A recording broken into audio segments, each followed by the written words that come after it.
In the bustling streets of New York City, a little boy found himself trapped on a ledge high above the ground.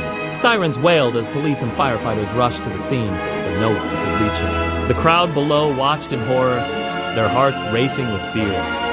Suddenly, a familiar figure swung into view. It was Spider. With incredible agility, he scaled the building, his red and blue suit a blur of motion. The boy's eyes widened with hope as the friendly neighborhood hero approached.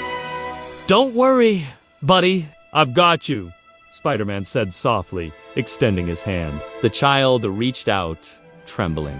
In one swift move, our hero scooped him up and leaped from the building. They soared through the air, the boy's laughter mixing with gasps of amazement from below. Moments later, Spider-Man gently set the boy down, safe and sound. The crowd erupted in cheers as the masked hero gave a quick wave and swung away, ready for his next adventure.